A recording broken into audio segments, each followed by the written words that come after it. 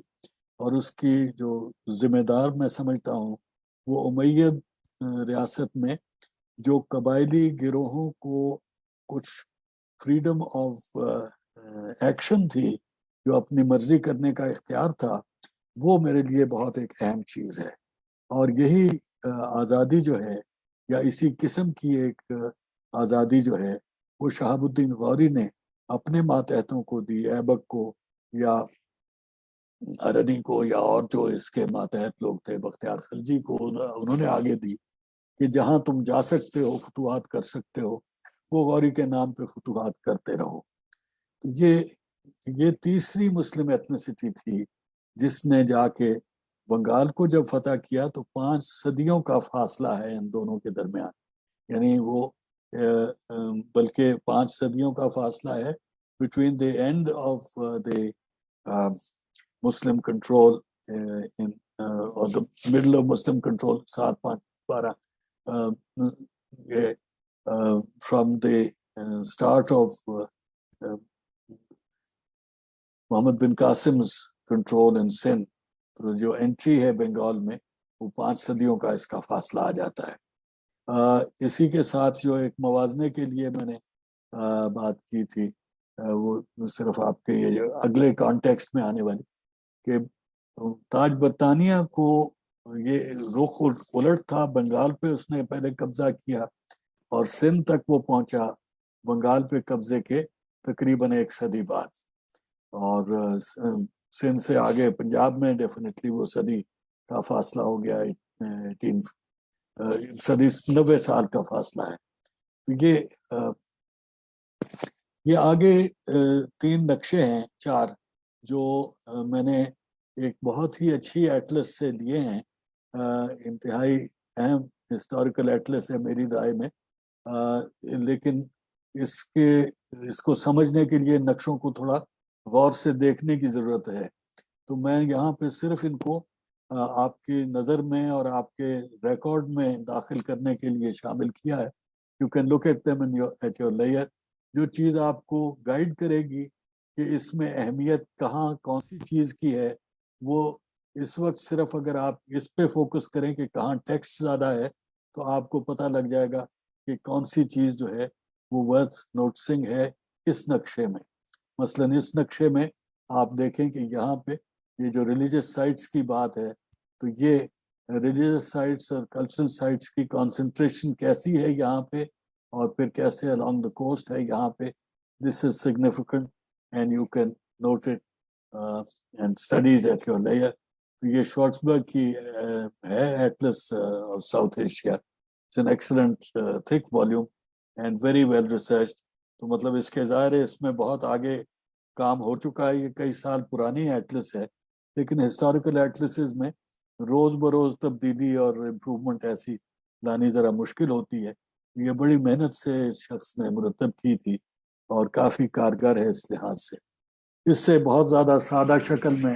جو معلومات میں نے اپنے تحریروں میں استعمال کی ہے وہ وہی جو آپ کو ٹوپوگرافی کا بیس نقشہ دکھایا. تو یہ سلطنت دہلی کا میدان عمل ہے کہ یہاں پہ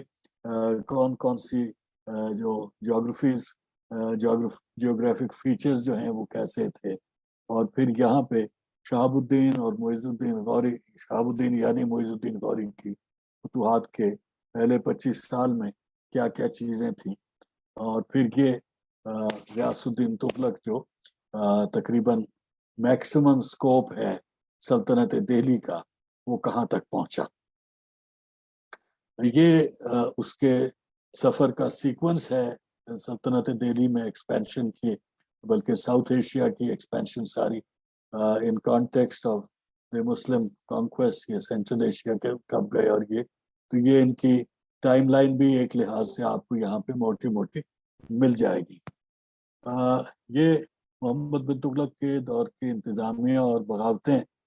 2 چیزیں اکٹھی میں نے رکھی. یہ جو کلر کوڈنگ ہے اسی کو صرف آپ تھوڑی سی توجہ کر دیجئے کہ یہ جو مختلف زمانوں میں کانکر کیے گئے علاقے اور اسیمولیٹ کیے گئے تو ان کی کلچرل اسیمولیشن کی نوعیت اور جو اسٹیٹ کے فوکس کی نوعیت ہے وہ کیسے آگے پیچھے ہوتی رہی، تبدیل ہوتی رہی، اس کا یہ حوالہ آپ کو یہ اب یہ دیکھیں کہ یہ علاقے پہلے کے فتح کیے ہوئے ہیں، یہ بعد کے فتح کیے ہوئے ہیں یا ساتھ کے فتح کیے ہوئے ہیں اس علاقے کے، لیکن ان کی یہ کلر کوڈنگ آپ کو یہ ظاہر کرے گی کہ ان کی ایڈمنسٹریٹو فارمیٹ جو ہے وہ فرق تھا. تو وہ ایڈمنسٹریٹو فارمیٹ کا فرق جو ہے اس کے اسباب آپ کو اس سے نظر آئیں گے کہ یہ سینٹر اور کور کے ساتھ اس کا کیا تعلق ہے. یہ ساؤتھ ایشیا کی نارتھ ساؤتھ ڈیوائڈ جو ہے اس کا پہلے بھی میں آپ سے تذکرہ کر چکا ہوں، دکن کی یہ نوعیت، اور پھر یہ ان علاقوں کے جو اس لحاظ سے بھارت کی پیریفری میں آتے ہیں، ان کی گپتا اسیمولیشن بھی اسی طرح تھی، اس سے پہلے موریہ اسیمولیشن بھی ایسے ہی تھی، لیکن اور مسلمانوں کی اسیمولیشن دونوں فیزز میں، یعنی جب ہم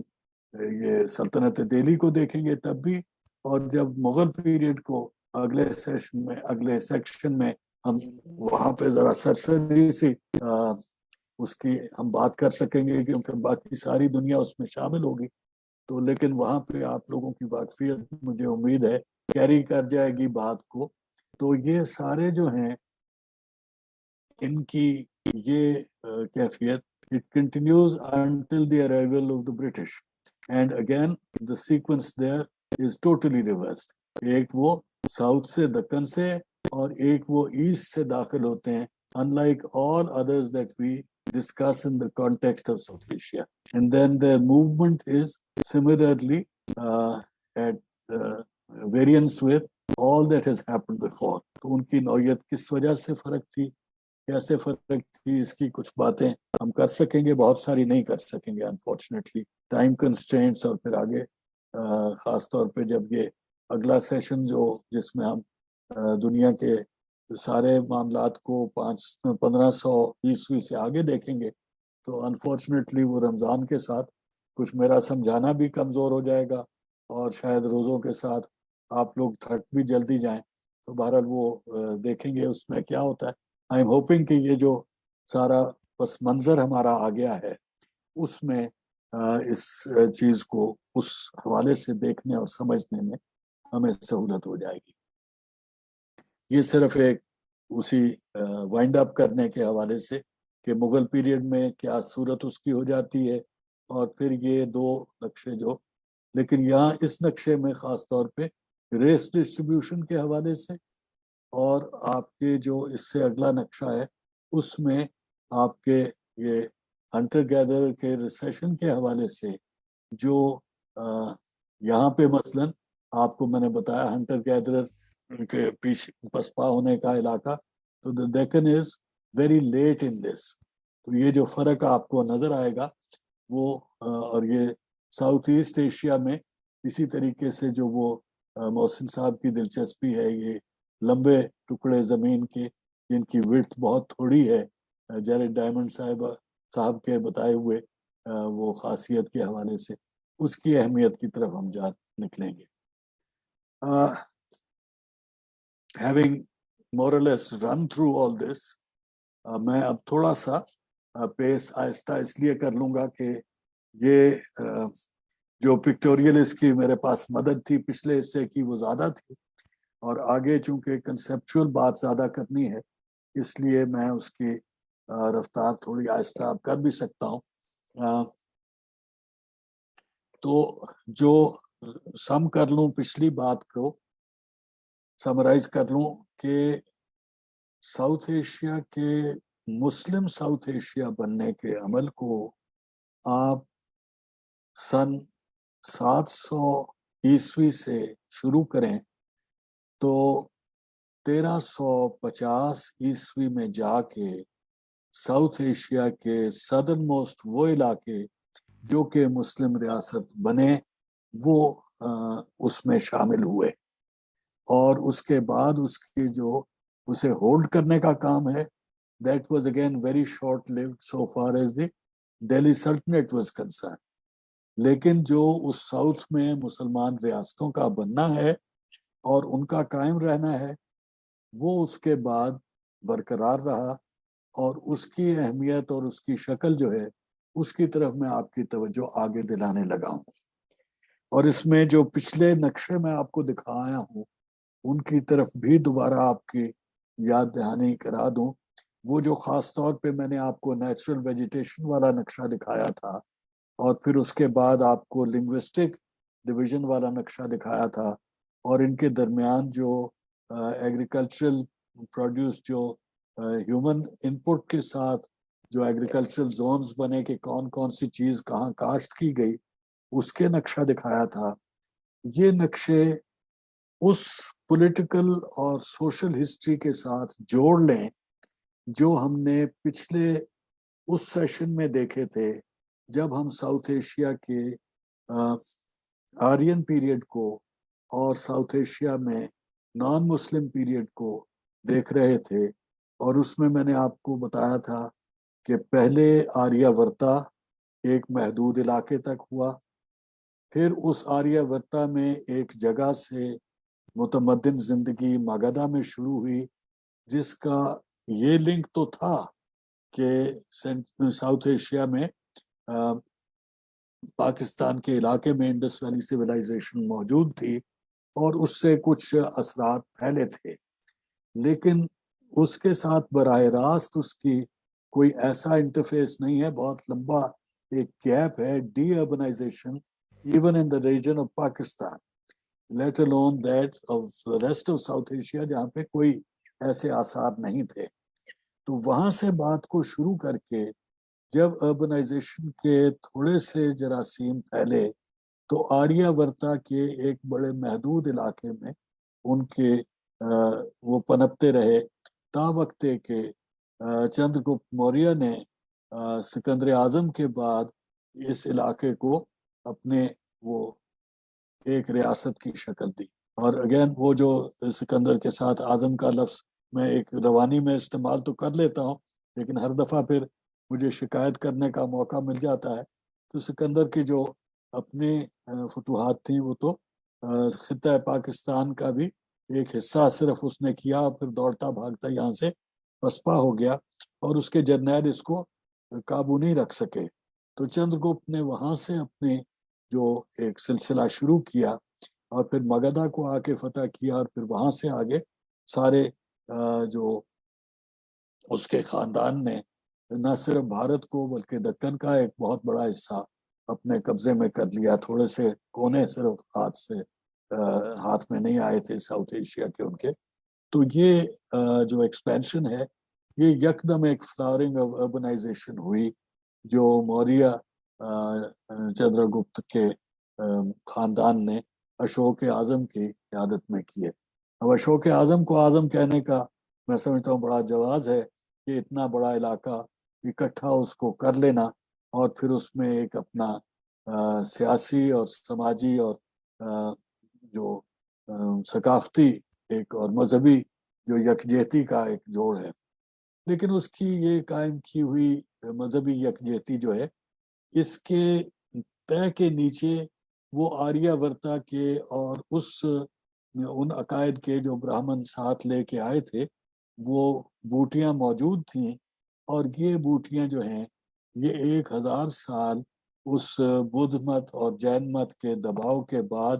پھر ابھرنی شروع ہو گئیں 500 عیسوی کے قریب۔ تو وہ جو بدھ مت کا کی گرفت تھی وہ ان فاتحوں کے زمانے میں اس کا اثر جو ہے وہ کمزور ہو گیا، اور پھر وہاں سے ایک نیا رجحان نکل آیا۔ تو اب یہ جو لیئرز ہیں ہندو مت کی، براہمن کے اس عقیدے کی جو آریہ ورتا کے ساتھ آیا تھا،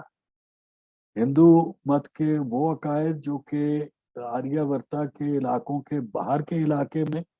ایسے علاقے میں پہنچے جہاں پہ تمدن کا بیج بھی انہی کے ساتھ کیا،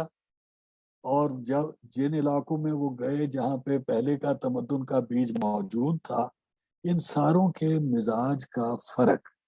تہ بتہ آپ کو اگلی جو گفتگو ہے اس میں دکھائی بھی دینا چاہیے، اور اس کی طرف آپ کی توجہ بھی رہنی چاہیے کہ آپ کو پتہ لگے کہ آریہ ورتا کا جہاں پہ کنٹرول ختم ہوا وہاں پہ بدھ مت کا کون سا شیڈ تھا، جین مت کا کون سا شیڈ تھا. مثلاً جو انڈس سویلائزیشن کے اثرات کا ایسٹرن سرا تھا وہ گجرات کاٹھیاواڑ کا علاقہ تھا. تو گجرات کاٹھیاواڑ میں کیسے جین مت کی وہ بیس بنا، اس کا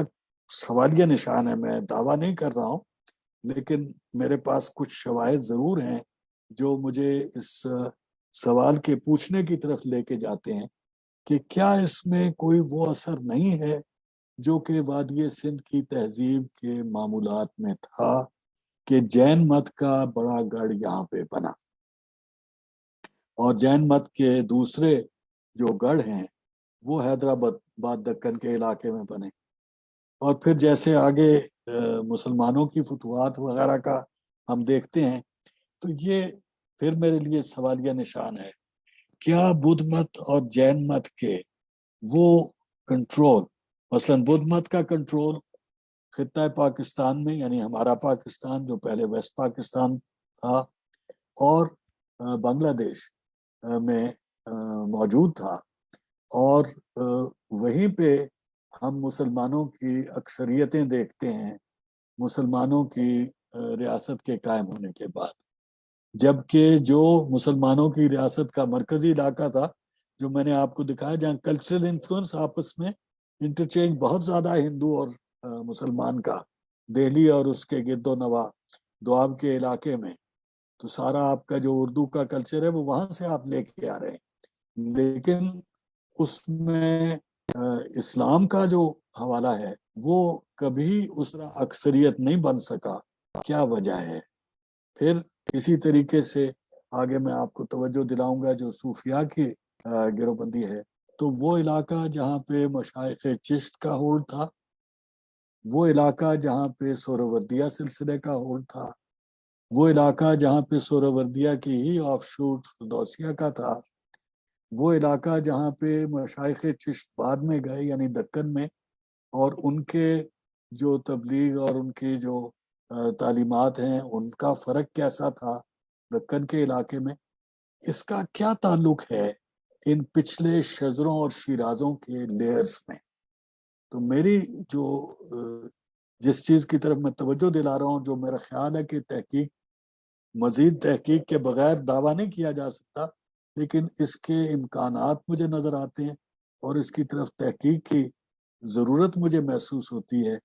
کہ کیا یہ پچھلے شزرے اور شیرازے جو ساؤتھ ایشیا کے نام نہاد علاقے میں وجود میں آتے رہے تھے ان کے اثرات اس پہ نہیں ہیں کہ کس عقیدے کو، کس مسلک کو، کس صوفی سلسلے کو کہاں پہ فروغ ملا اور اس کے لیے زمین زیادہ ہموار تھی. اس چیز کے حوالے سے یہ ہندو، بدھسٹ، جین اور مسلم جو انکوائری اور بلیف کا، اور یہ میں نے 3 فیسز آف فیتھ یہاں پہ اصطلاح استعمال کی ہے. ہندو وہ کثیر الہی نظام ہے، بدھسٹ جین پرائمریلی غیر الہی ہے ان کا تصور، لیکن کہیں اس میں وہ ہندو مت کے سارے دیوتا اور اس کی جو وہ کاسٹ سسٹم اور وہ سارے پریمیسز جو ہیں وہ کہیں ان کے بیس میں ایسے موجود ہیں کہ ان کی تعلیمات میں ایک لحاظ سے ان کی تاثیر رہتی ہے، لیکن چونکہ یہ بغاوت ہیں اس کے خلاف، اس وجہ سے ایک لحاظ سے اس کی مخالفت بھی بیان ہی اسی طریقے سے. تو یہ جو وہ ایک کسی گفتگو میں مجھے یاد پڑتا ہے کہ جو ضدین کی بات ہوئی تھی، اپوزٹس کی بات ہوئی تھی، تو میں نے اس وقت بھی سفارش یہ کی تھی کہ آپ اپوزٹس کو صرف اپوزٹس نہ دیکھیں بلکہ اس کے انٹرمیڈیٹ زونز میں کئی لیئرز کے طور پہ جو شیڈز اور چینج ہیں from one opposite pole to the other, جو یا one pole to the other opposite اگر اس کو نہ کہیں کیونکہ کئی دفعہ وہ صرف 2 پرسپیکٹو ہوتے ہیں جن کی اپوزیشن صرف اتنی ہے کہ وہ ایک دوسرے کے مقابل موجود ہے. لیکن اسلام کا مونوتھیزم اور ہندو مت کا جو پلورالٹی ہے آف ڈیوائن بینگز یا جو الہی ان کے تصورات میں، تو اس کے یہ رینج جو ہے، اس کے شیڈز پہلے کیا موجود تھے بدھ مت اور جین مت، اور پھر اسلام کی وجہ سے اس میں کیسے اس چیز کو تبدیلی آئی، اور کیا، یہ سوال تو میں پہلے آپ کے سامنے رکھ چکا ہوں، اور یہ موازنے کے لیے صرف تھوڑے سے فیکٹس. اسی طریقے سے جو اب یہ شزروں کی تقسیم ہے، اس کے لیے بھی میں نے یہ دیکھیے یہاں پہ اس نقشے میں یہ مالوا اتنا سا ہے، لیکن ہمیں وقت ملیں گے جب مالوا یہ سارا علاقہ ہوگا. یہ اس زمانے میں بنڈیل کھنڈ آ گیا، گونڈوانا آ گیا، ویرار خاندیش. لیکن دوسرے زمانوں میں ان کی کیا حیثیت تھی کہ لیٹر مغل پیریڈ میں یہی علاقے کیسے نئے مسلمان ریاستوں کی شکل اختیار کرتے ہیں، اور وجے نگر کی شکل کیسے بنتی ہے لیٹر مغل یہ. اور اسی طریقے سے ابھی چونکہ آگے میں نے اس کا ذکر بھی کرنا ہے تو میں یہیں پہ اس کو ساتھ جوڑ لیتا ہوں. یہ جو دکن کا یہ علاقہ ہے، یہاں پہ جو کوئی بھی ریاست بنی جس نے یہ سارا علاقہ قبضے میں کیا انگریز سے پہلے کی، اس میں یہ علاقہ بہت تھوڑے عرصے کے لیے مرکز کے تحت رہا. محمد بن تغلق کے زمانے میں یہ جب اس کے مرکز کے تحت آیا تھا تو یہ سب سے پہلے علیحدہ ہوا تھا جلال الدین احسن شاہ کا علاقہ، اور یہی وہ علاقہ ہے جو میسور کی ریاست تھی، جو آخر میں یہ مغلوں کے زمانے کے آخر میں آ کے، اور بہت اہم قلعہ تھا مسلمانوں کا انگریز کے مقابلے میں. تو یہ کیا اس کی ٹیمپرمنٹ میں کیا چیز ہے کہ یہاں پہ مسلمانوں کی بریک اوے ریاست قائم ہو جاتی ہے، بیچ میں وجے نگر بھی موجود ہے، بیچ میں اور یہاں پہ ہندوؤں کے کنٹرول کے علاقے آتے رہیں گے. یہ اس وقت کا تو یہ بیجاپور نے دکھایا ہوا ہے، لیکن اس سے پہلے کون کون یہاں پہ ہو گزرا تھا اس کی تفصیل ہم آج یہاں بیان نہیں کر سکتے، لیکن تاریخ کی کتابوں میں بڑی تفصیل سے آپ کو یہ سٹیجز ملیں گے. تو یہ ٹیمپرمنٹ کی کیا چیزیں ہیں، اور اس میں جو انسان اور اس کے شعور کے حوالے سے جس شعور کی میں بات کر رہا ہوں آپ کے ساتھ، اس کے لیے اور یہ کنٹیکسچولائز کرنے میں یہ میں نے دونوں سائڈوں سے اس چیز کو دیکھا ہے، اور مجھے دونوں سائڈوں سے دیکھنے میں یہ تفریق جو ہے اس کو میں ختم نہیں کر سکا. یعنی یہ کہ جو بھی مسلمان سینٹرل گورنمنٹ دہلی میں بنی، اس کے لیے یہ دونوں علاقے یعنی جو پاکستان ہے آج اور جو بنگلہ دیش ہے آج، یہ ان کے ساتھ اس کی ایک آلٹرکیشن کا سلسلہ رہا. یہ میں نے آپ کو وہ سلطنت دہلی کے آخری نقشوں میں بھی اس چیز کی نشاندہی کی ہے. تو یہ پیریفرل ہیں ایک لحاظ سے، اور یہی وہ علاقے ہیں جن کو میں نے آپ کو بتایا کانڈویٹ ہیں. ایک طرف پاکستان جو ہے وہ سینٹرل ایشیا کے ساتھ، اور یہ پہلے بھی میں نے آپ کو توجہ دلائی تھی، اور یہ پری مسلم پیریڈ میں بھی یہ کانڈویٹ کی شکل اس کی میں نے آپ کو دکھائی تھی، اور یہاں پہ بھی. اور اسی طریقے سے بنگلہ دیش کا کانڈویٹ جو ہے اس کی تفصیل بہت کم ہے. انفارچونیٹلی تاریخ کی کتابوں میں ہمیں بہت کم چیزیں ملتی ہیں بنگلہ دیش کے کانڈویٹ کی، لیکن وہاں پہ بھی اگر تھوڑی سی ہم توجہ کریں تو ہمیں چیزیں مل جاتی ہیں جو نشاندہی کرتی ہیں کہ وہاں سے آمد و رفت کا کیا سلسلہ تھا. یہ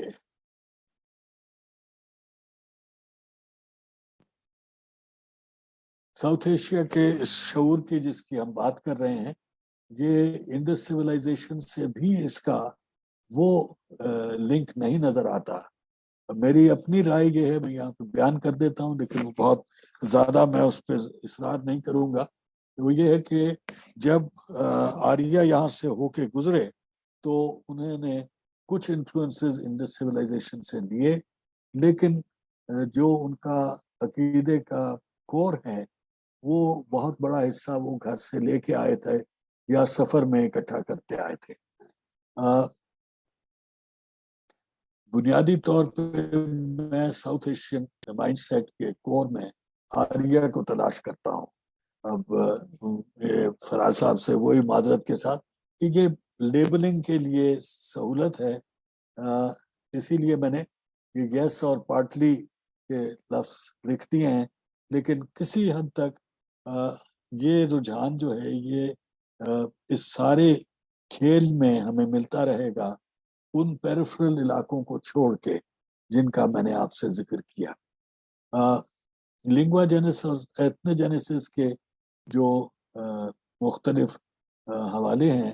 وہ یہ جو شزروں اور شیرازوں کا, اور خاص طور پہ مجھے سلطنت دہلی میں تو بہت شدت سے اس کا احساس ہوتا ہے کہ جو جہاں جہاں شیرازے موجود تھے پہلے سے, یعنی نان راجپوت کہاں تھے. اب اس میں وہ بھی میں آپ کو یاد کرا دوں کہ آریہ کے بعد ہم نے بہت سارے لوگوں کا ذکر کیا ہے جو ساؤتھ ایشیا کے مختلف علاقوں تک پہنچے, اور یہ میں اصرار کر کے کہوں گا مختلف علاقوں تک, ساؤتھ ایشیا کے مختلف علاقوں تک, اور کبھی بیچ کا رستہ چھوڑ کے اور کبھی اس میں شامل ہو کے. جیسے کہ آریہ کے معاملے میں نے آپ کو توجہ دلائی تھی, ان کی گزرگاہ پاکستان کا وہ شمالی پٹی ہے جو بنیادی طور پہ درہ خیبر سے واگا تک کا علاقہ ہے, اور درہ گومل سے جو آپ کے پاک پتن تک کا علاقہ ہے یہ ثانوی ان کی حد ہے, اور اس رینج کے درمیان ان کی گزرگاہ ہے, لیکن زیادہ نارتھ ورڈ ہی ان کا گزرنا ہے میری رائے میں. تو یہ آریاؤں کا, اور پھر گزر کے میں نے آپ کو تب بھی توجہ دلائی تھی کہ ان کے جو مہاجنا پدا ہیں وہ پاکستان کے خطے میں نہ ہونے کے برابر ہیں. صرف کے پی میں گندھاری کا تھوڑا سا علاقہ ہے, اور اس کے علاوہ جو ہے یہاں پانڈوؤں کا جو کورو پانڈو کی جنگ والا جو ہے اس میں تھوڑا سا ہمارا پاکستانی پنجاب کا علاقہ آ جاتا ہے, ورنہ باقی سارا جو علاقہ ہے اس کے اوپر آریہ اثر ہمیں نظر نہیں آتا مہابھارت اور رامائن تک. اس کے بعد کچھ ہمیں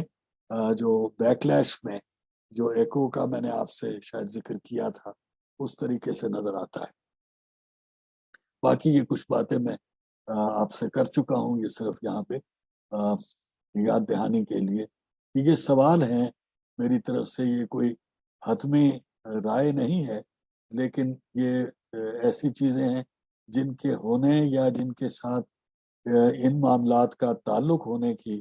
مجھے بہت گنجائش نظر آتی ہے, اور میں یہ جو آپ کے سامنے سارا پیش کر رہا ہوں اس کا ایک بہت بڑا سبب یہ ہے کہ ان سوالوں کی تحقیق کے لیے جتنے وہ ارکریزی درکار ہے اتنی میں اپنے اندر تو اب بالکل نہیں پاتا گنجائش کہ میرا وجود بھی کر سکے کہ جائے کہ میری عمر کا وقت جو ہے وہ سارا اس کو کرنے کے لیے میرے پاس اتنا وقت ہو. مجھے توقع تو نہیں ہے, امید بھی نہیں ہے, میں تو چاہتا ہوں بہت, لیکن بہرحال وہ یہ کہ اگر یہ سوال واقعی قابل غور ہیں تو آپ لوگوں کو اگر یہ اپیل کرے سوال اور جواب کا تلاش کرنا, تو پھر اس لیے یہ آپ کی بشرف نگاہ چیزیں موجود. یہ پرانا نقشہ صرف اسی کانٹیکس کو, یہ جو اب یہ دیکھیے یہ جو گلابی کی ایک وہ رنگ میں کوچی میں ہم نے رنگ کر دیا ہے, India is not like this.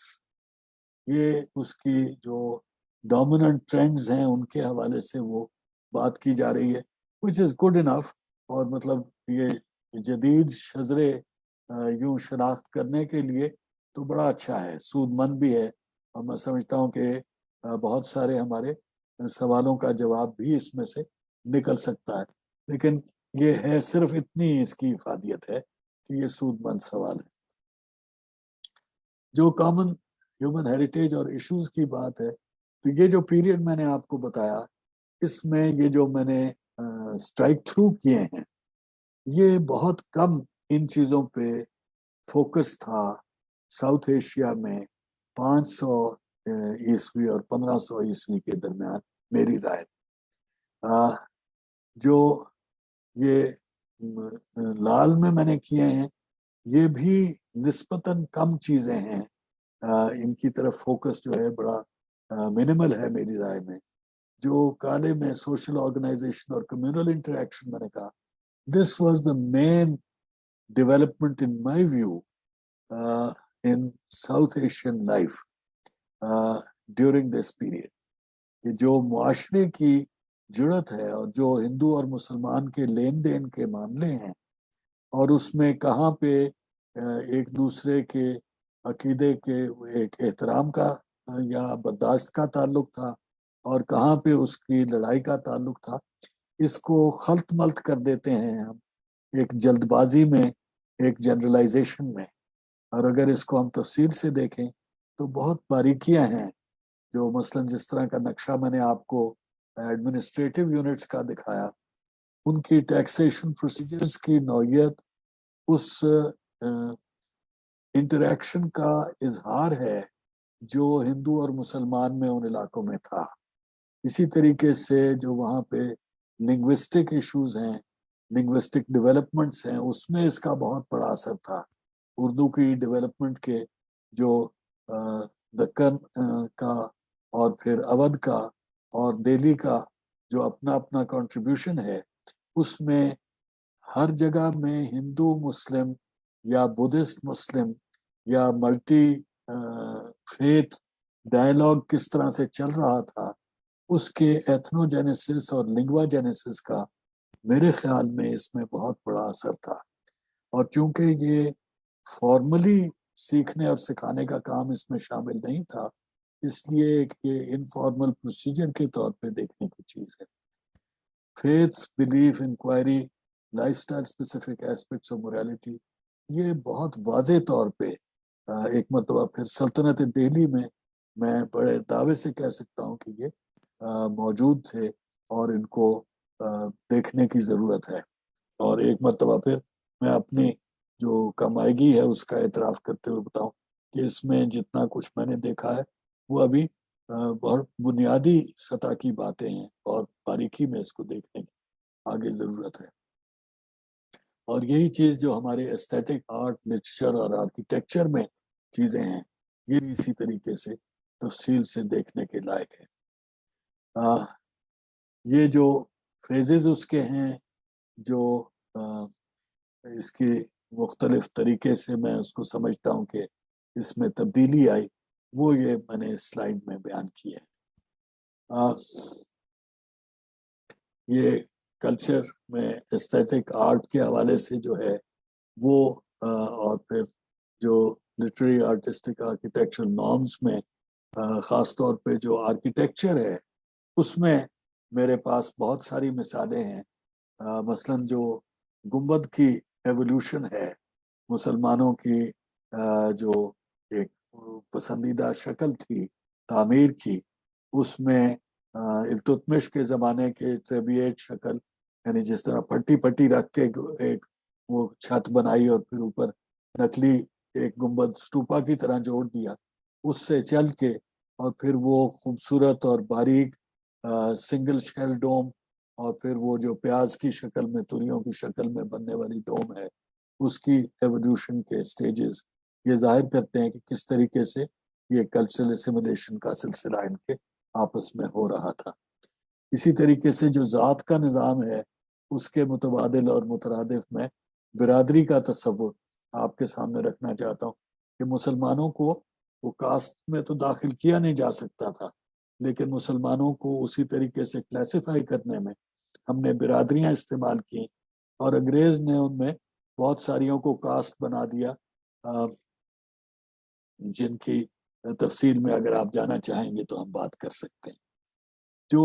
Urban life کے یہ حوالے میں نے آپ کے سامنے شروع کی ایک سلائیڈ میں رکھے تھے, انہی کو یہاں پہ کہ میری رائے میں یہ جو آئیڈیاز اور سوشل نارمز کا معاملہ ہے وہ کس علاقے میں اور کس طریقے سے ہو رہا تھا, اور جو اربن لائف نے اسٹیج کی جو جیوگرافی اور ڈیموگرافی کی جو پابندیاں ہیں اس سے سوسائٹی کے ایولیوشن میں کیا کنٹریبیوٹ کیا. تو مثلا دہلی کے علاقے میں جو مسلمانوں کی وہاں پہ آبادی تھی اس نے کیسے انٹریکٹ کیا ہندوؤں کے ساتھ, اور جو دہلی کے شہر کے مختلف حصے ہیں اس میں کیسے وہ ان کی لین دین ہوا، یہ اس ڈائنامک کو ظاہر کرتا ہے کہ کیسے ڈیموگرافی اور جیوگرافی کی یہ قید جو ہے وہ کرتی ہے. کہاں کیسے پہلے مسلم کوارٹرز جو ہیں وہ علیحدہ علاقوں میں تھے، پھر وہ خلط ملط کیسے ہوئے، پھر ان کا ایک دوسرے پہ اثر کیسے ہوا. اس سلائیڈ کی میں تفصیل میں بات یہاں نہیں کروں گا کیونکہ یہ اگلی 2 سلائیڈیں ذرا آسانی سے میں ایکسپلین کر لوں، پھر آگے وقت کا میرا وہ گھنٹے کا اندازہ جو ہے وہ ختم ہو رہا ہے. تو عمل تاریخ میں یہ جو مختلف بلٹس میں نے رکھے تھے اس میں علم، شعور اور بیان تاریخ کے حوالے سے یہ جو لال بلٹس ہیں اگین ان کی طرف بہت کم توجہ ہے سلطنت کے دور تک کی ہسٹوریوگرافی میں. اور جو یہ آخری 2 بلٹس ہیں ان کی کسی حد تک مسلمانوں کی ہی تاریخ نگاری، کیونکہ ہندوؤں کے پاس تاریخ نگاری کا کوئی بہت بڑا رواج نہیں تھا. اور یہ اگلی سلائیڈ اسی کی عکاسی کر رہی ہے کہ یہاں پہ جو پہلی 4 قسمیں ہیں ہسٹوریوگرافی کی جو کہ زیادہ تر اورل کی ہی شکل میں ہیں، یہ ہندوؤں کے ہسٹوریکل کانشسنس میں تھیں اور اس میں ہسٹری سے زیادہ ٹائم اور سوسائٹی کی کانشسنس میں یہ چیزیں تھیں. تو وہ الاجماع البشری کے حوالے سے یہ زیادہ چیز تھی اور تاریخ کے دھارے میں ان کے تغیر اور تبدیلی کی طرف بہت کم توجہ تھی ہندو مائنڈ کی. اور ان کے یہ انہی دونوں چیزوں کی انٹریکشن جو ہے اس کے نتیجے میں مسلمانوں کی جو کنٹریبیوشن ہے ساؤتھ ایشین ہسٹری میں سلطنت کے دور تک، وہ میں سمجھتا ہوں کہ جس قسم کی باتیں آپ کو ان کی کتابوں میں ملیں گی. انگریز جب تنقید کرتا ہے، جدید تاریخ نگاری جب تنقید کرتی ہے ان تاریخ نگاریوں پہ، تو وہ اس چیز کو بھولنے کا رجحان رکھتی ہے. یہ میں جملہ جو ہے یہ شاید ملک صاحب کے وہ سیکھے ہوئے طریقے سے بات کر رہا ہوں کہ جو ان سے جو میں سیکھا ہے ان کے اس طریقے کو استعمال کر کے، یہ جو عمل ہے اس میں ساؤتھ ایشیا کے جو ٹرینڈز ہیں، رجحانات ہیں، ان کو جذب کرنے کا عمل کیسے بتدریج مسلمانوں کی تاریخ نگاری میں آیا اور کیسے وہ بہت ساری چیزیں جو بھول گئے تھے اپنے طریقے کی،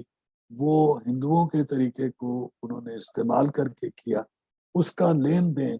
انہی 2 سلائیڈوں کے حوالے سے میں ظاہر کرنے کی کوشش کر رہا ہوں. تو یہاں پہ میں آج کی گفتگو اپنی طرف سے ختم کروں گا.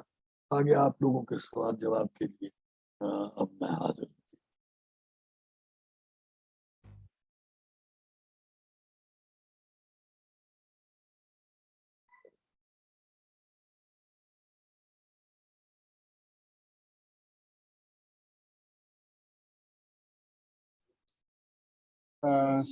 السلام علیکم سر، اگر آپ مجھے سن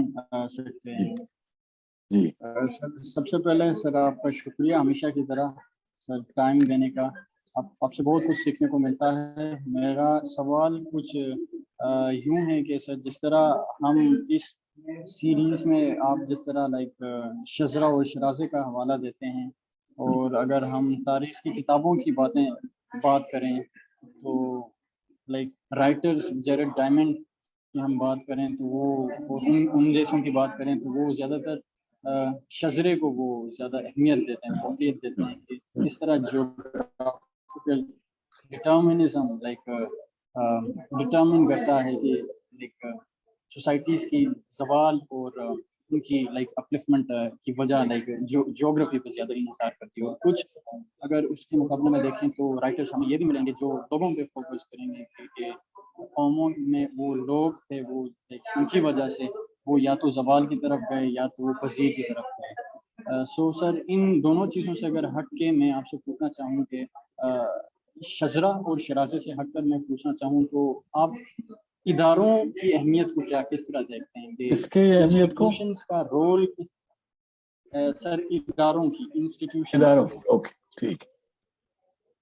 ہے کہ انسٹیٹیوشنز کا کردار قوموں کی زوال اور شعور میں کیسا رہا ہے. اگر ہم ہسٹری کی بات کریں اور اگر ہم پریزنٹ کانٹیکس کی بات کریں تو کیا اس کی اہمیت لائک جیوگرافی کی طرح جو جیوگرافیکل ریسورس ڈسٹریبیوشن یا ان چیزوں کی جو اس طرح تھیوریز ہیں, اس کو آپ کس طرح دیکھتے ہیں اور ان کو آپ کس کیٹیگری میں لائک ڈالتے ہیں, انسٹیٹیوشن کو, اداروں کو, کہ آپ ان کو شرازوں کے اندر لائک ڈالتے ہیں یا شجروں کے اندر؟ سر آپ کا ٹھیک. اچھا, گزارش یہ ہے کہ جو ادارہ ہے, میں ایک لحاظ سے تو اس کو اپنی کلاسیفیکیشن میں شیرازہ کہوں گا, لیکن جس حوالے سے آپ نے سوال پوچھا ہے اس کے لیے میری یہ کلاسیفیکیشن شاید آپ کے تشفی نہ کرے. تو میں آپ کے سوال کی نوعیت کے حوالے سے بتاؤں کہ ادارہ جو ہے اسے بھی باضابطہ یعنی فارملی ایک وجود تسلیم کرنا یہ ہر معاشرے کا رواج نہیں تھا. رواج بطور ادارہ ہر معاشرے میں موجود رہا ہے. یعنی معاشرے میں لین دین کے جو طریقوں کی ایک فارملائزیشن ہے, وہ ایسی چیز ہوتی ہے جس کے لیے کوئی سربراہ نہیں مقرر کیا جاتا, جس کا کوئی سٹاف نہیں مقرر کیا جاتا, لیکن معاشرے میں مختلف لوگوں کے پاس وہ اختیار آ جاتے ہیں جن سے وہ سربراہ بن جاتے ہیں اور ان کے ماتحت ان کا سٹاف بن جاتے ہیں. اب اس میں فی الفور میری جو مثال آپ کو میں سامنے رکھوں تو مشائخ چشت جن کا میں نے حوالہ دیا, ان میں نظام الدین اولیاء ان کے سربراہ مانے جا سکتے ہیں, لیکن کسی نے ان کو نہ اپوائنٹ کیا, کوئی اسٹیٹ آرگن نہیں تھا, کوئی باڈی, کوئی گورننگ باڈی نہیں بنائی گئی تھی مشائخ چشت کی جو کہے کہ ان کو ہم سب میں بے تاج بادشاہ مانتے ہیں. لیکن ان کی حیثیت بہرحال نہ صرف ان کے زمانے میں بلکہ ان کے بعد کے ہر زمانے میں جو اپنے آپ کو چشتی کہتے تھے ایک مثالی شخصیت, اور پھر ان کے فیصلے جو ہیں وہ ایک ادارے کی شکل بن جاتے تھے. اسی کی ایک دوسری اور ذرا جدید قسم کی, نسبتاً جدید قسم کی آپ کو مثال دوں تو اردو میں جب ہم نے زبان کے اصول تلاش کرنے کی کوشش کی تو ہم نے شعراء میں کچھ لوگوں کو اساتذہ کا نام دے دیا, اور پھر ان کی بات کو ہم نے اپنے لیے ایک ایگزامپل بنا لیا کہ جیسے انہوں نے کہا ہے وہ طریقہ ٹھیک ہے. تو گرامر کے اصول ہوں یا اور چیزیں ہوں, ان کے لیے ہم اساتذہ کی سند لیتے تھے. Now these are not formal institutions as such, but they get institutionalized. Societies have always institutionalized things as culture, as norms, as modes of conduct, as morality and ethics. اب اسی طرح سے جو وہ انالیٹیکل ایپسٹمالوجی کی شان میں گستاخیاں کرتا رہتا ہوں, تو وہاں سے ایک مثال آپ کو دے دوں کہ جو یہ ایتھک کا لفظ آپ سے میں نے ذکر کیا تو وہاں سے خیال آ گیا پروٹیسٹنٹ ایتھک میکس ویبر صاحب کی. یہ کیا ہے, اس کو کس نے انسٹیٹیوشنلائز کیا؟ Max Weber decided one day that he found this to be a viable social norm that is dominating Western thought. اور ہم سب اس کے پیچھے چل پڑے. ہم سب نے اس کا فیصلہ مان لیا ہے. یہ جو فیصلہ ماننا ہے، یہ جو فیصلہ کرنا ہے، یہ ادارہ سازی ہے. ادارے بنتے ہیں ہر معاشرے میں، اور ان کو فارملی انسٹیٹیوشنلائز کرنا یہ جدید حکومت کا نظام ہے جو ہر چیز کے لیے ایک اتھارٹی بنا دے گی. اب بلدیاتی اتھارٹی بنانا یہ تو جدید کام ہے، لیکن بلدیاتی فیصلے تو ہمیشہ ہوتے رہے ہیں. مجھے تو نہیں معلوم کہ کوئی انسٹیٹیوشن تھی جو انڈس ویلی سیولائزیشن کی اس سارے نظام کو، جو کہ دنیا میں ایک مثالی نظام ہے 3000 سال 4000 سال پہلے کا، جس میں یہ سلسلے چل رہے تھے، تو وہ کیسے ہو گیا؟ یہ چیز جو ہے، یہ انسٹیٹیوشن فارمنگ ہوتی ہے. they are always there and they are always effective. جب کوئی انسٹیٹیوشن انفیکٹو ہو جاتی ہے تو وہ نظام بیٹھ جاتا ہے. whether it is a formal institution or it is an informal. ٹھیک ہے. Thank you. جی ڈاکٹر بہت صاحب. شکریہ sir. Thank you so much sir. Welcome. جی ڈاکٹر صاحب. جی سر میرا سوال اس سے متعلق بھی ہے جو آپ اس دفعہ آپ نے جو 500 to 1500 ہے، اور شاید اس کے بعد بھی اگر آپ ساؤتھ ایشیا پر آئیں گے تو اس سے متعلق بھی ہے کہ ایک ویو ہمارے ہاں، اور شاید آپ نے بھی جو بلاد السندھ والی کتاب ہے اس میں اس چیز پر فوکس کیا ہے کہ پاکستان ایک علیحدہ جیوگرافیکل اور ہسٹوریکل اینٹیٹی کے طور پر دیکھا جا سکتا ہے. یعنی ہم ساؤتھ ایشیا کی ہسٹری کے اندر پاکستان کو ایک مکمل ایک سیپریٹ یونٹ کے طور پر اسٹڈی کر سکتے ہیں، اور یہ شاید اینشنٹ ٹائم سے جو ہے نا وہ ایک علیحدہ، اسی کے لیے آپ جو بھارت کی اصطلاح استعمال کرتے ہیں، حالانکہ بھارت تو ایک نسبتاً ایک ماڈرن ٹرم ہے، لیکن بھارت اور پاکستان کو علیحدہ کرنے کے لیے تو، لیکن جب ہم آپ کے ہی یعنی جو آپ لیکچرز دے رہے ہیں اس کے حوالے سے دیکھتے ہیں تو ہمیں یہ بھی نظر آتا ہے کہ بہت ساری جو اکائیاں ہیں یا بہت ساری جو یونٹس ہیں، یا وہ شزرہ اور شیرازہ کے حوالے سے ہی وہ بہت ساری چیزیں اوور لیپ کرتی ہیں کہ مثلا جو سندھ ہے کیا وہ بلوچستان کے زیادہ قریب ہے یا کے پی سے زیادہ قریب ہے یا راجستھان سے زیادہ قریب ہے. یعنی اس کی جو بہت ساری اینٹیٹیز ہیں وہ تو بہت شاید ان کے زیادہ کلوز ہیں اور دوسری طرف سے کم ہیں. تو اسی طرح پنجاب کے حوالے سے بہت ساری چیزوں کو ہم آئیڈینٹیفائی کر سکتے ہیں. تو اس طرح یعنی اس کو سیپریٹ یونٹ کے طور پر آپ کن کن وجوہات کی وجہ سے سمجھتے ہیں اور اس کو کس طرح دیکھا جا سکتا ہے؟ اچھا دیکھیں، پہلی تو بات جو میں مستقل عرض کرتا رہتا ہوں یہ کہ جس نظام میں ہم چل رہے ہیں اس میں کچھ پابندیاں عائد ہم نے کر لی ہوئی ہیں، اور ان پابندیوں کی وجہ سے ہمیں اس سے باہر نکلنے میں مستقل دقت رہتی ہے. زمانی اکائیاں ہوں، مکانی اکائیاں ہوں، افراد کی اکائیاں ہوں، ان کے سب کے جو علیحدہ علیحدہ گروہ بنا دیتے ہیں، یہ فہم کی سہولت کے گروہ ہیں. جب میں بلاد السندھ میں ان اکائیوں کی بات کرتا ہوں تو اگر آپ توجہ کریں، اور یقیناً آپ نے اس کو تسلی سے دیکھا ہوا ہے، آپ کی نظر میں ہوگی یہ بات کہ میں زمانی اکائیاں ہر موضوع کے لحاظ سے علیحدہ کر دیتا ہوں، اور جب کسی علاقے کی بات کر رہا ہوں تو اس میں بھی اسی طریقے سے بات کرتا ہوں کہ اس زمانے میں کے پی کا زیادہ تعلق غزنی کے ساتھ تھا،